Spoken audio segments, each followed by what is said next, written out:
He's opinionated. He's unapologetic. He's always real. He is Brett Mason. This is the Brett Mason Show. Well, welcome into another episode of the Brett Mason Show. I am that guy. The annoying guy. The voice crying in the wilderness for liberty and justice for all.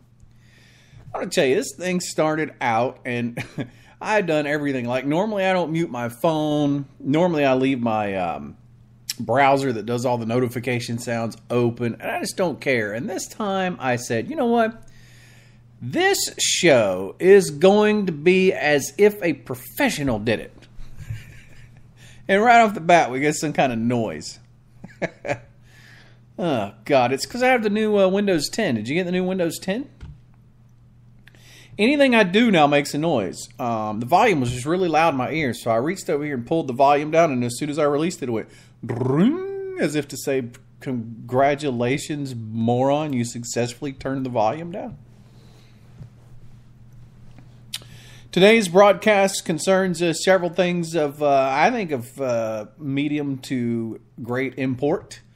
That would be internment camps in America being a possibility. There's actually Americans advocating for internment camps. God. And I'm not talking about some schlub down the street. I mean, I'm talking about high, mighty, powerful people. Facebook spies. Why do we all still use Facebook? You probably found out this show was on by Facebook. That's probably how you found out. And then I have another just ridiculous example of judges.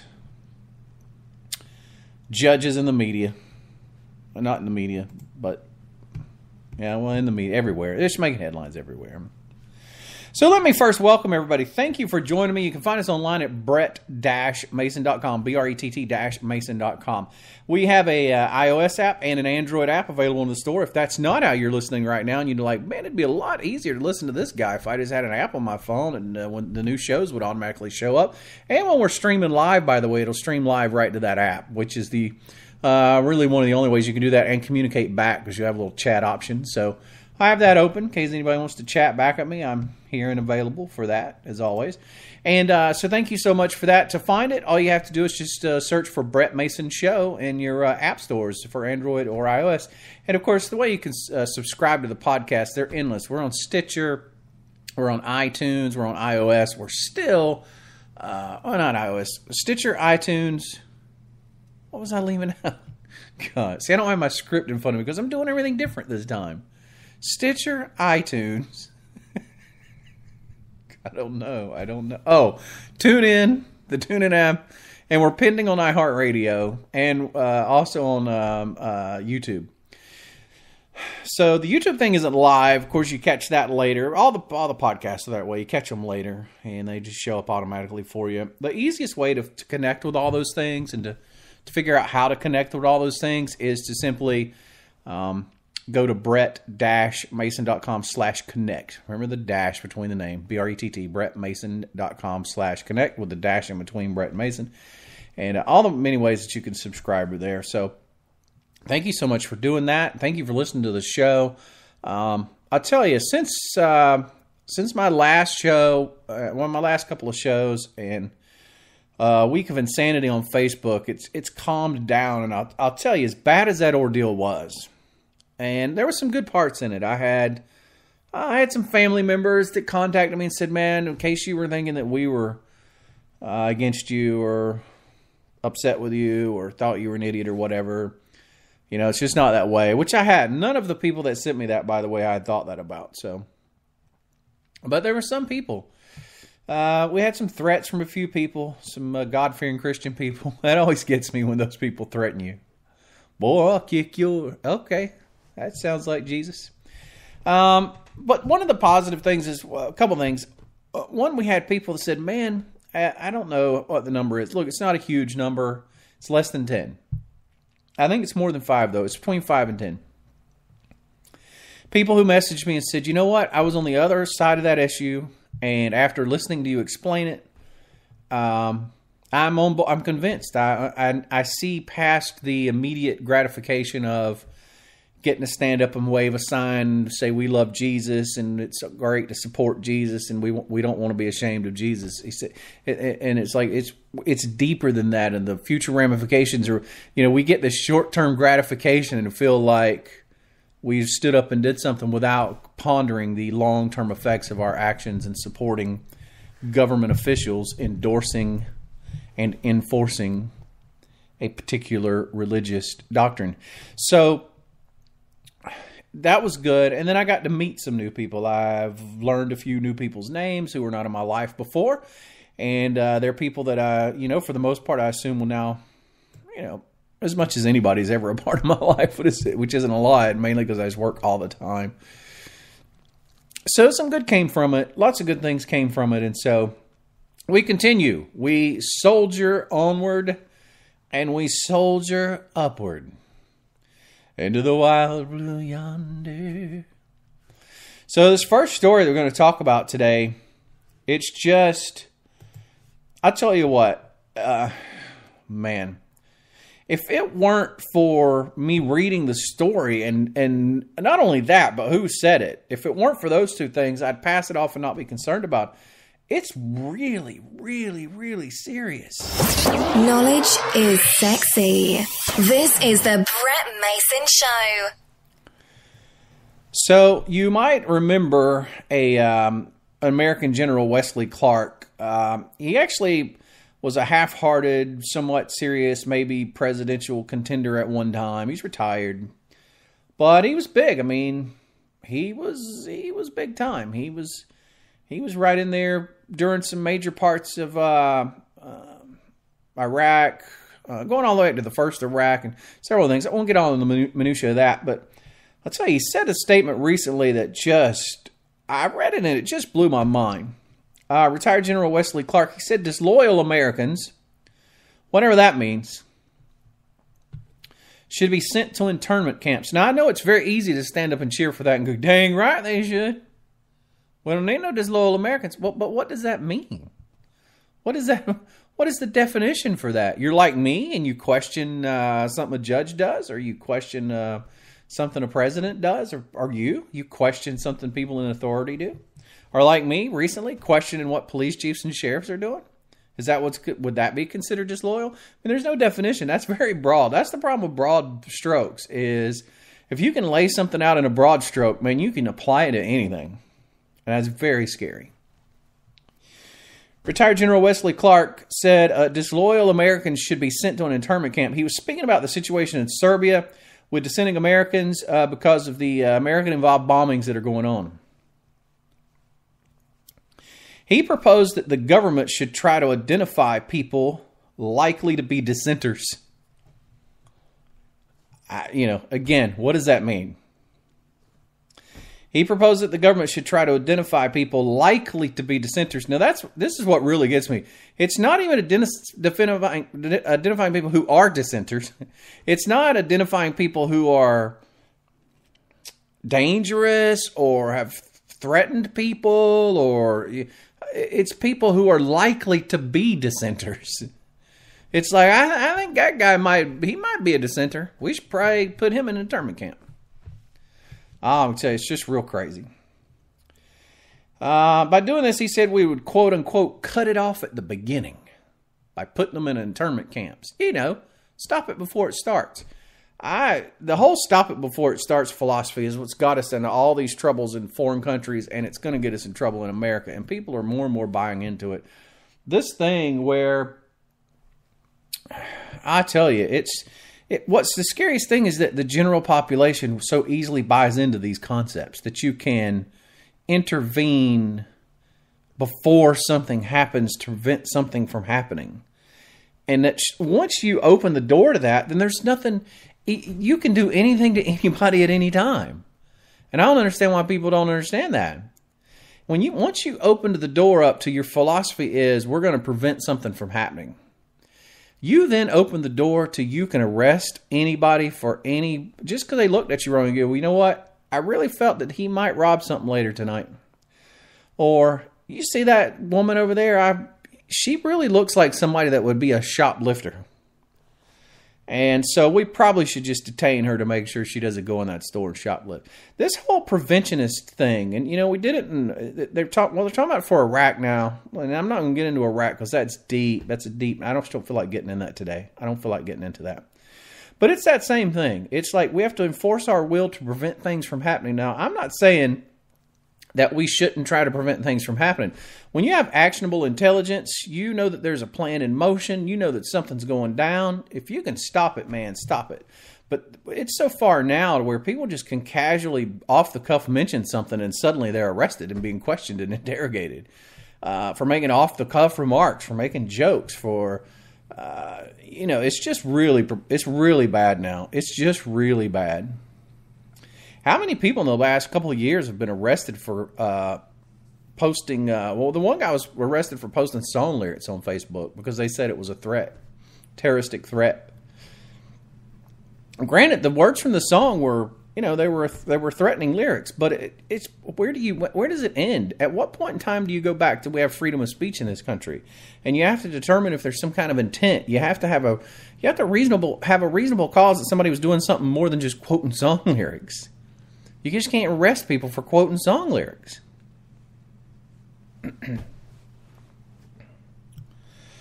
So this seems more like insanity to me. And there's some pretty important and smart people making the case that our government's they're just continuing to make things worse with proposals like this and ideas like this. Another retired general, Mike Flynn. Now, he was former head of the Defense Intelligence Agency back during the Iran and Iraq wars. This is what he had to say about what's going on right now. And these wars, an example, but in general across the globe and the way we're conducting things with drone attacks in particular. He said that our drone attacks are creating more terrorists than they kill. Now, if you've read many stories about these drone attacks, that isn't that hard to imagine. Since nearly every one of these drone attacks that happen, they happen with what's called, casualties, reasonable count. They have a reasonable casualty count. And I don't know what that number is. It doesn't seem like it's very low.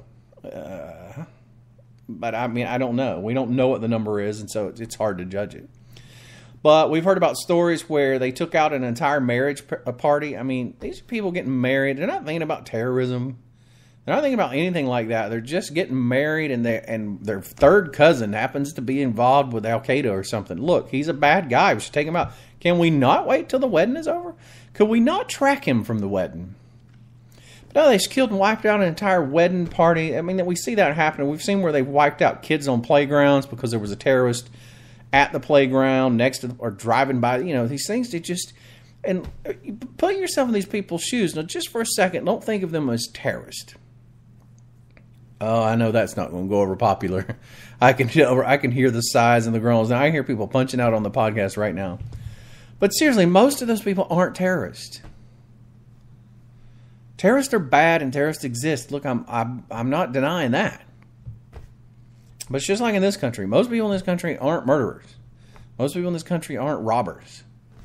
But there are some. How many people do you know that are lawbreakers in your family? If you had, ask yourself this question.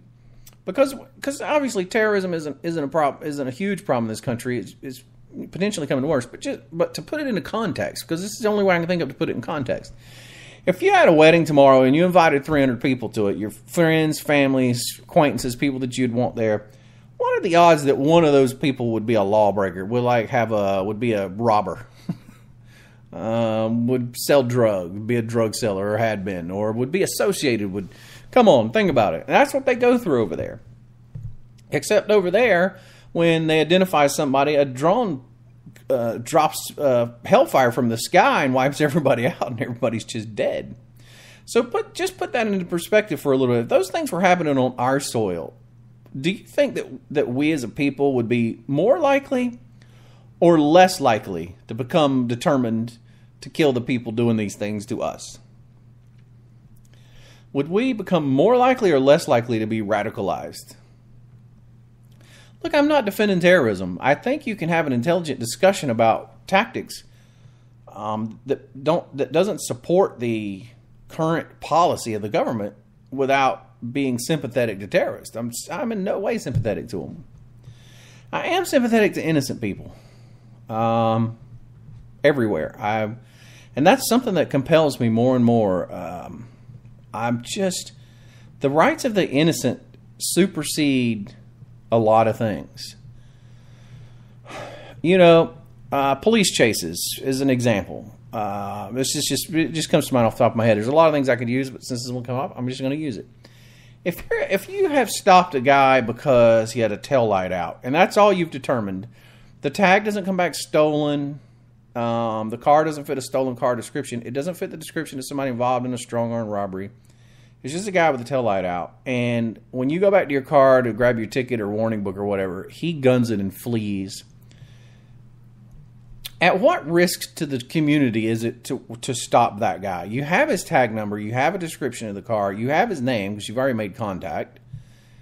Could we not just put out a bolo on that guy and know that sometime within the next, day, week, couple weeks, we'll get him and find out why he fled? Because right now, all you got on him is a taillight. And a lot of people go, yeah, but if he fled, boy, he might have a dead body. He might have a dead body in the truck. It's more likely that he just didn't want to get a ticket for a taillight. He might be on probation for weed, or there's a lot of reasons somebody would flee that doesn't make them horrible people that we would need to chase through the streets with kids and families and babies driving by in cars at 110 miles an hour is my only point. On the other hand, if you stopped the car and the guy fired on you with a weapon, come on, let's get him off the streets. He's dangerous. And I understand there's a danger to the same pedestrians and vehicles that were in the other situation, but the stakes are higher in this situation. And so you have to weigh the risk versus the reward. And I think that should apply to these drone strikes. And I don't know where I really don't know where you draw the line. It's hard to say. Anyway, back to internment camps. This is very scary. I don't know if you know internment camps. I mean, there's a lot of people that are too young to know too much about internment camps, and there's a lot of people who are old enough to know about it that just never learned it or don't remember it, or they just don't care. They've heard the word, don't know what it means. But back during World War II, after the bombing of Pearl Harbor, the war's underway. It's tough, as all wars are, but it's particularly tough. And we have a reasonably large population of Japanese people in the United States of America. Well, our government, at its great level of intelligence and forward thinking, decided that it'd be best if we rounded up all the Japanese in America and locked them up. Not the ones that had records, not ones that we had reasons to suspect things. No, if you were Japanese, you were getting locked up. And it wasn't in your town. It's not like they had a place in your town to lock you up. They built these internment camps in the interior of the country, some middle states in the interior country, away from large populations. Most of these Japanese people lived on the West Coast, on the Pacific Coast, and by the hundreds of thousands, they were rounded up, trucked out of there, and locked up in these internment camps in the middle of the country. Their kids and all, took them all out into some isolated internment camp in the middle of the country. Nearly 70% of these people, this is what's scary, nearly 70% of the Japanese people, right at, I think it was 68, 69%, were United States citizens, which supposedly grants you all the rights that come along with being a United States citizen. Due process, protected against unreasonable search and seizure, all these things I could list. But no, they didn't get any of those rights because of their race, because they were Japanese. So after this happens, sometime after this happens, quite some time, a commission on wartime relocation and internment of civilians investigation happened. And they investigated these camps. And the commission's report found little to no evidence of any Japanese disloyalty at the time, concluding that the incarceration had been the product of rampant racism, and recommended that it was so bad the government should pay reparations to the survivors and their families. That's how bad it was. Like, we had no reason to suspect any of these people of doing anything. They were Americans. Sure, they were of Japanese descent, and sure, Japanese people bombed Pearl Harbor, But these people didn't have nothing to do with it. They were Americans, just like the rest of us were Americans. I wasn't there, so I can't say us, but just like the rest of the Americans were Americans. So in 1998, the great one, Ronald Reagan, signed into law a Civil Liberties Act, and what it did was it apologized for the internment on behalf of the United States government, and it authorized a payment of $20,000 to each individual camp survivor or their heir. The legislation also admitted that government actions were based on race prejudice, war hysteria, and failure of political leadership. That's what happens when the government runs amok. Because they have the power to do crazy stuff like that. The U.S. government eventually dispersed more than $1.6 billion in reparations to 82,000 plus Japanese Americans who had been interred and their heirs. It's scary, scary times. It's just scary times. General Wesley Clark is now saying we should do that again. For quote-unquote people likely to be dissenters. People who are likely... Doesn't that sound like rounding up Japanese people? Because they're Japanese, they're American citizens, but they're Japanese. They're of Japanese descent, and people from Japan bombed Pearl Harbor. That means these people are likely dissenters. With no other evidence. We'll just throw your rights as an American citizen out the window. You don't have rights anymore. You get locked up in an internment camp. It's scary. Just telling you, it's scary. And if you think that that's right, it's all well and good until they classify your classification of people as being the ones. It's all great and good when you're like, that's right, boy, we need to combat them terrorists, whatever it takes. Terrorists has got to go down. Until they determine that people that drive pickup trucks from South Alabama and have rebel flags are likely terrorists. And then all of a sudden it's not such a great idea anymore. Suddenly, half the people I know are being trucked off to internment camps. So look, you can't let this, the same thing that it says, the same thing they determined from this: race prejudice, war hysteria. You can't let prejudice and hysteria lead you to make decisions about things. Where are the people with the common sense and the ability to reason things out? Where are there any people like that? It's unfortunate. It's sad. It's very sad. It's just very sad. And it's unfortunate. Coming up, we're going to be talking about a couple things. Facebook is spying on you, and it's pretty serious. It's very serious, actually. And then I have a story about a judge that's absolutely out of control. We'll talk about it next. You can subscribe to the podcast, download the free smartphone app, and find more ways to connect to the show at brett-mason.com/connect. Thank you, awesome Australian lady. So the chief of Facebook security, the security officer for Facebook, his name is Joe Sullivan, and he was recently interviewed by Reuters. He said that Facebook software actually, and it does this automatically, it doesn't require intervention from a human. It just does this by itself. When you're messaging somebody on Facebook, whether you're on your laptop, use a messenger, or whether you have the messenger on your phone, anytime you're communicating with somebody, it focuses on conversations between members of Facebook who have a loose relationship on the social network. The scanning program, it's a program, again, it's not an actual person. The scanning program looks for certain phrases found in previously obtained chat records of criminals. This includes sexual predators, I guess probably terrorists, I don't know. It doesn't list all of what kind of criminals it is.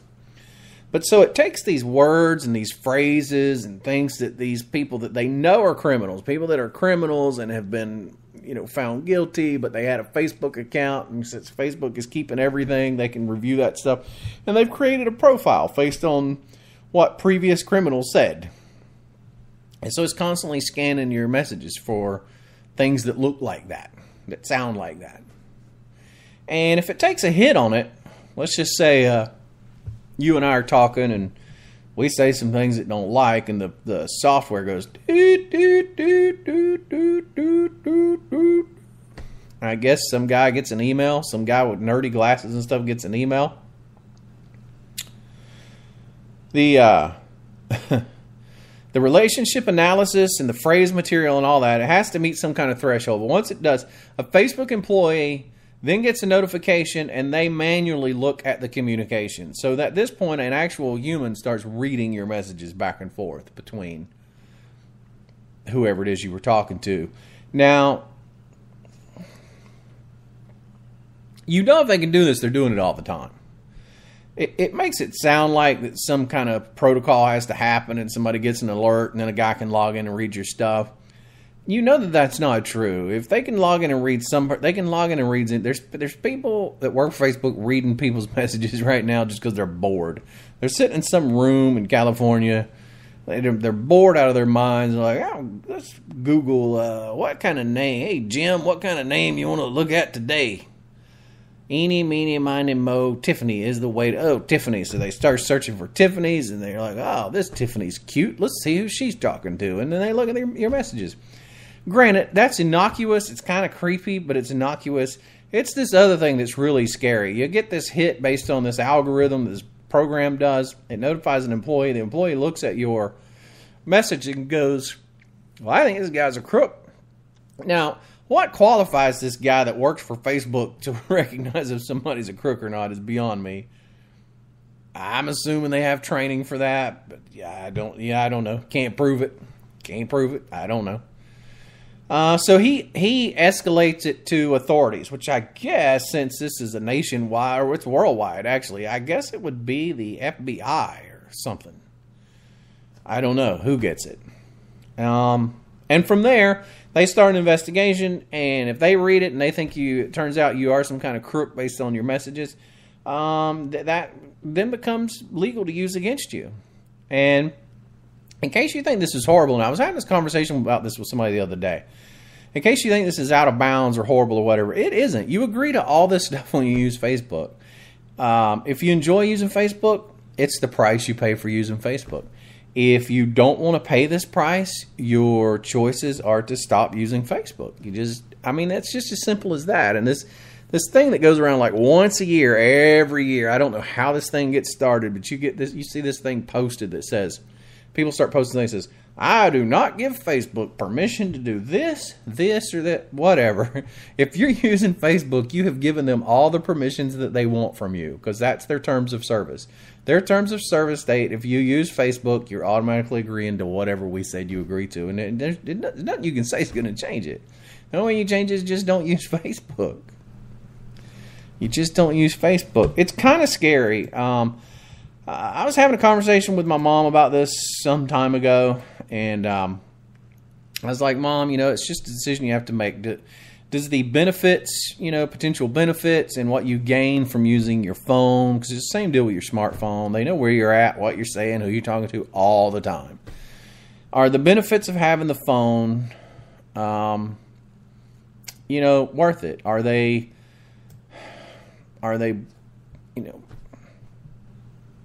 would you say that it's a risk versus reward thing, which we used in another segment of the show.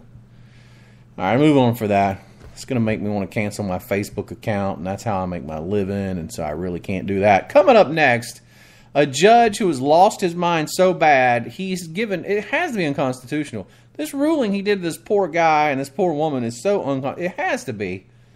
It just blows my mind. It was like judges are just making up rules now out of the blue. They're like, well, we're a judge. We can do anything. It's a crazy story. I'll tell you about it in a second. Download the free Android or iOS app. Search for The Brett Mason Show. Intelligence is sexy. This is The Brett Mason Show. Dateline, Smith County, Texas. Judge Randall Rogers, who was presiding over a case where a man got into a fight with his girlfriend's ex because the man said that the girl's ex was disrespecting her. Now, I don't know what that means. I guess I don't think he touched her. I don't think there was violence involved. I think he might have just been yelling at her or cursing her, or we don't have a lot of clarification on what was going on. Nevertheless, this fine, upstanding citizen said, no, sir. You will not talk to my girlfriend like that. You will pay the price for it," and proceeded to put a butt whooping on it. Now, unless the guy was really severely injured or had to be hospitalized or something, if it was just he bruised his ego with a smack here, it should really end there, really, but it didn't. So the guy finds himself in court before Judge Randall Rogers from Smith County, Texas. So the judge, I guess, rules, he's guilty of whatever. It's I don't know if it's assault or whatever it is. Probably not battery. Probably simple assault or something for it for the resulting sentence to be potentially this minor. And so before he passes sentences, he begins to ask this guy questions. The guy's name is Josten Bundy, or I think it's Josten Bundy. And so he starts interrogating him like, "Was it worth it, man? Was it worth it for you to do this? Is she worth it? Is this woman you with worth all of this? Was she really worth it?" And the guy stands up and he goes, "Man, I love her. Of course she's worth it. I'm not going to let somebody disrespect my woman like that."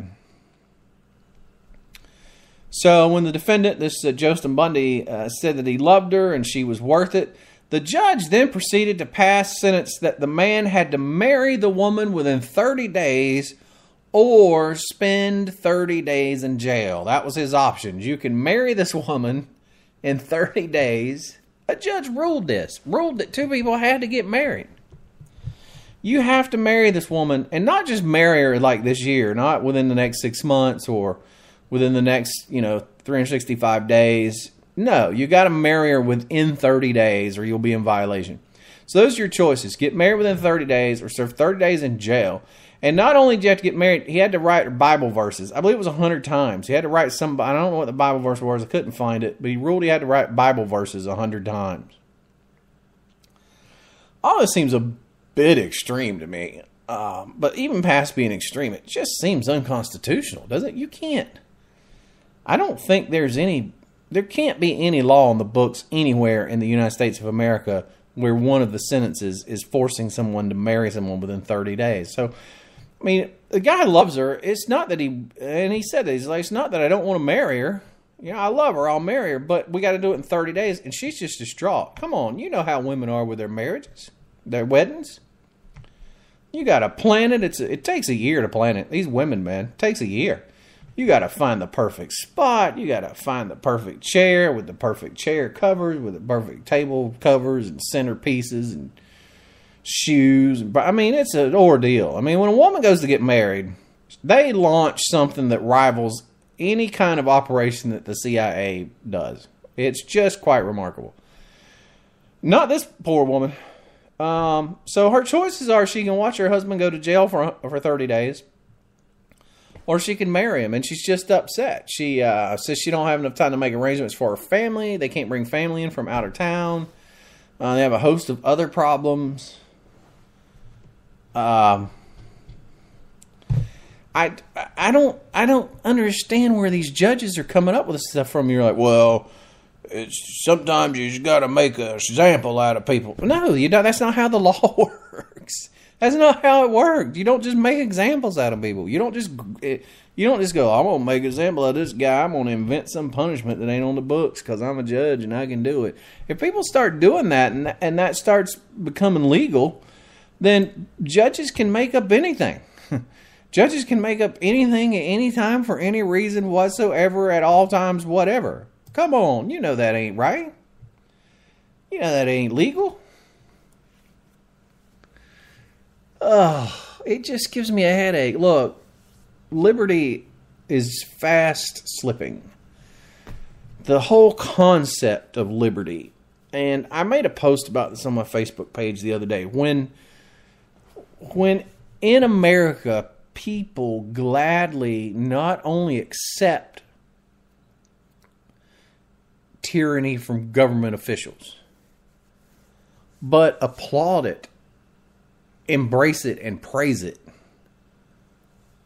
It's, I mean, freedom is hanging by a thread at that point. The only way we maintain freedom, and our founders knew it, and they put it in their writings, the people are to be at constant odds with the government. The government and government officials and government offices are constantly trying to cross lines, encroach and move over lines. And it is a constant struggle for the people to push them back. And we have a document that limits government. Now, I hear a lot of people talking about these freedoms we have because of the Constitution. The Constitution grants me freedom of speech. No, ma'am, no, sir. The Constitution doesn't grant you any freedoms. Your Creator granted you freedoms just by your very existence. What the Constitution does is limits government. There's nothing in the Constitution that limits people, citizens, or in any other kind of a way imposes things upon citizens. The Constitution is a barrier. It's like a firewall. People that understand computers ought to understand firewalls. So you put the Constitution up between you and intruders. So your computer, if you can imagine this, your computer has the right to be free of viruses. Your computer was endowed by its creator at Dell with the right to be free from viruses. But that doesn't mean that these people with power that know how to write viruses ain't trying to get viruses on it. And so you have this firewall that limits what those people with those powers can do. The Constitution is the same thing. It places limits on the government. And it recognizes, it doesn't give or it doesn't grant any rights of the people. It recognizes them. It says, I understand that you have these rights, and I will now spell them out so that the people in power will see it, understand it, and know that they can encroach upon them. This is our contract with you. This is the government's contract with the citizens. Just like any contract, you go enter into a contract with Bob's Feed Mill. And under that contract, Bob's Feed Mill has certain obligations and you have certain obligations. If you suddenly relinquish Bob's Feed Mill from his contractual duties and he's not held to them anymore, and you voluntarily give up your contractual agreement, and he's no longer bound by it, that effectively ends it. And that's something that can be held up in court if you can show it. And that's what people are doing today. People are abandoning our contract with the government, and they're allowing them out of it. The instance of people in government being allowed to endorse and enforce their religious beliefs. It's fine for the person to do it. There's no problem with the person doing it. But when the government office does it, it's a huge problem. And when you celebrate it and support it and praise it, you have made that part of our contract null and void. And there is a process in this country for what happens when the people nullify part of the contract. Eventually it gets tested in the courts. The courts confirm that that part of the contract has been nullified. Once the courts confirm it and it's been upheld in an appellate level or a Supreme Court level, it then becomes the law of the land, and you no longer have that protection from the Constitution anymore. You've surrendered it. You've surrendered it for short-term pleasure. You've surrendered it for a short-term feel-good moment. And that's very scary that people are doing this. And this is not just about the stickers. I see this happening all over the place. I see people actually defending when you see videos of an officer or somebody interacting with a person, and the person goes, I'm going to choose to remain silent and not answer any questions. And you'll see people going, well, why did he do that? You can't. Yeah, you have every right to do that. And it doesn't mean you're guilty of anything. It doesn't mean you're not cooperating. It means that you're doing exactly what the Constitution of the United States of America guarantees that you have the right to do. You have a right to not answer any questions. Doesn't make you a bad person. It just doesn't make you a bad person.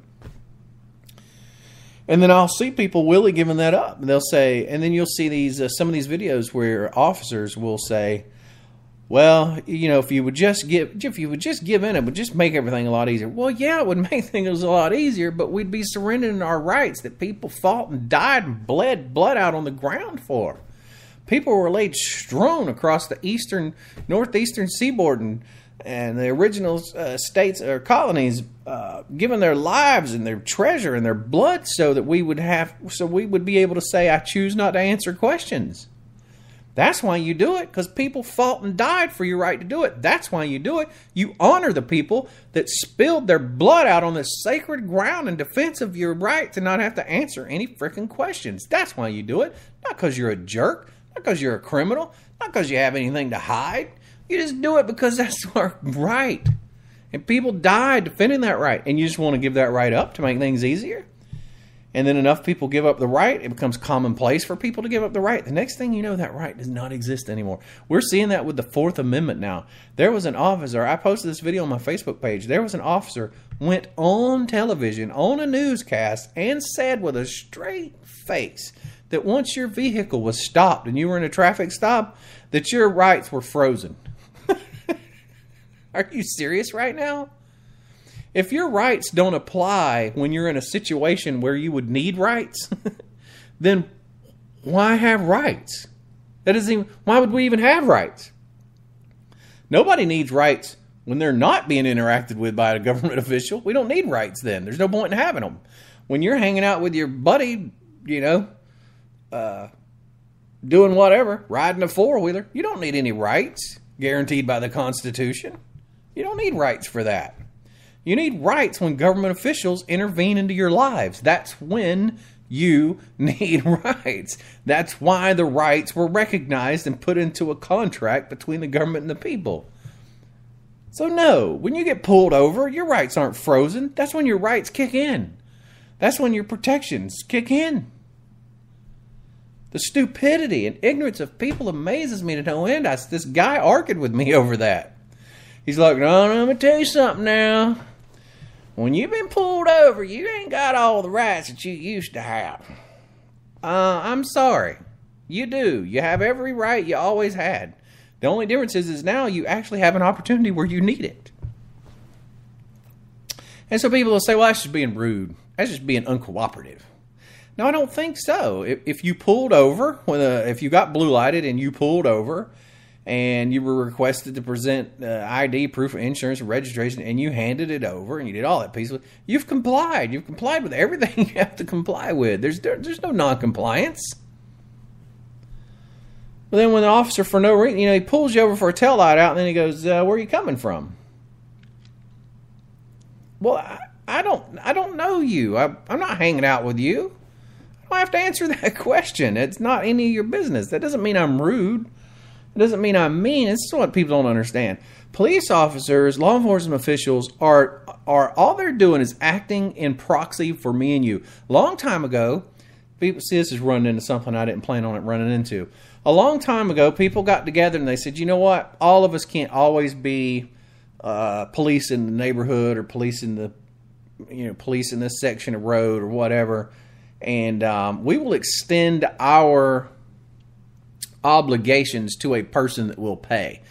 And so police officers are an extension of you.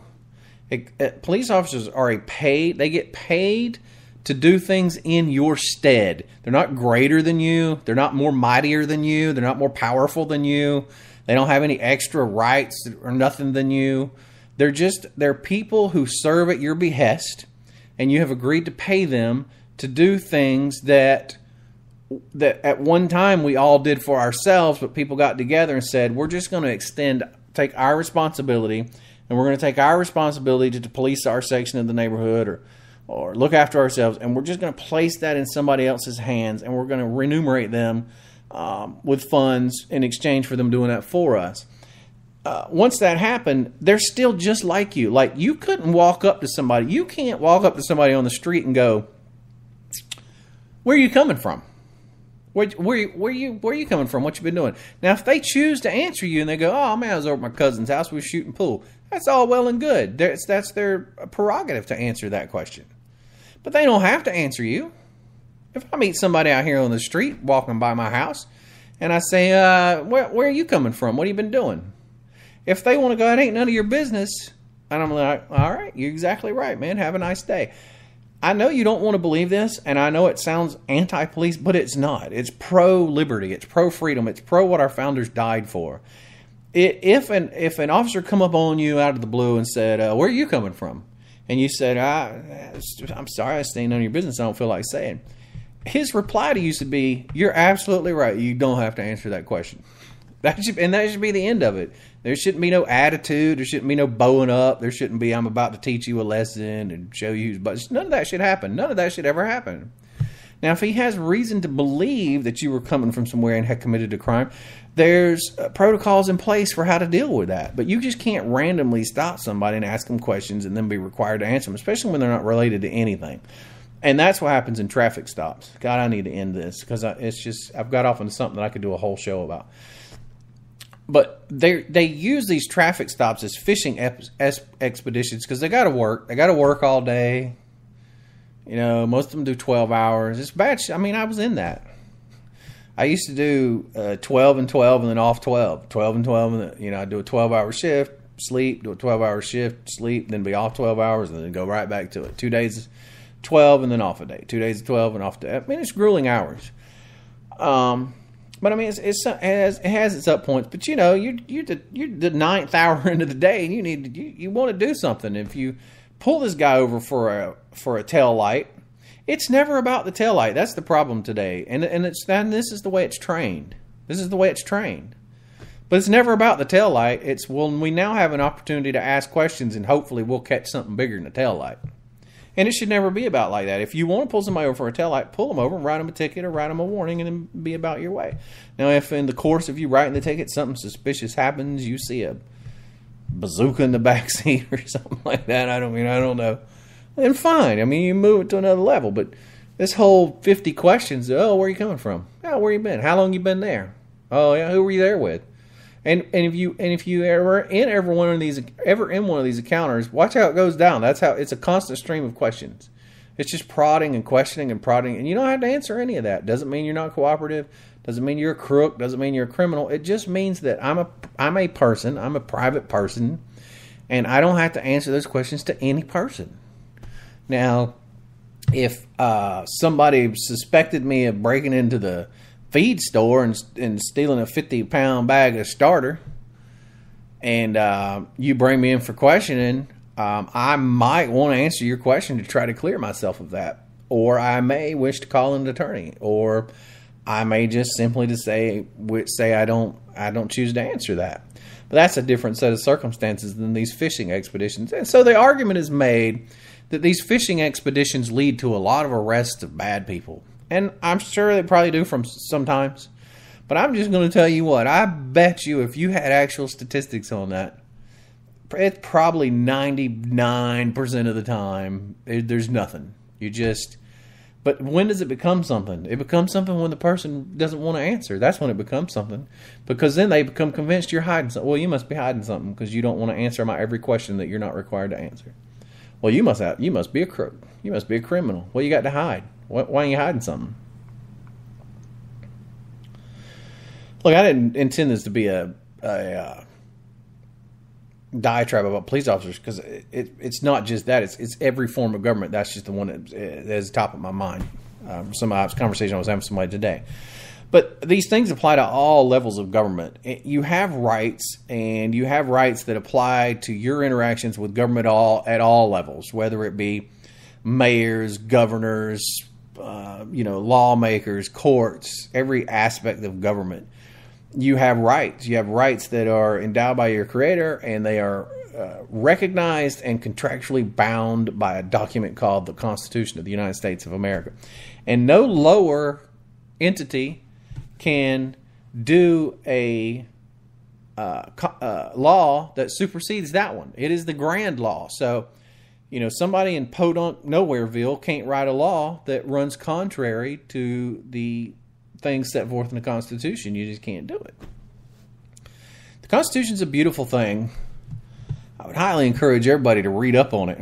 It's a nice little document. And now with the internet nowadays and all, you can learn all kind of fascinating stuff. So, first live show, I'm going to shut her down. I'm getting where I can't talk or run out of things to say, and just embrace liberty. And if you have the opportunity to educate yourself about freedom and why freedom is important, why the Constitution is important, what the Constitution potentially protects us from, and why we should take those rights that we have and exert them at all times. At all times, hold on to your rights and claim them. Because if you don't claim them, you will lose them. Download the free Android or iOS app. Search for The Brett Mason Show. You can subscribe to the podcast, download the free smartphone app, and find more ways to connect to the show at brett-mason.com/connect.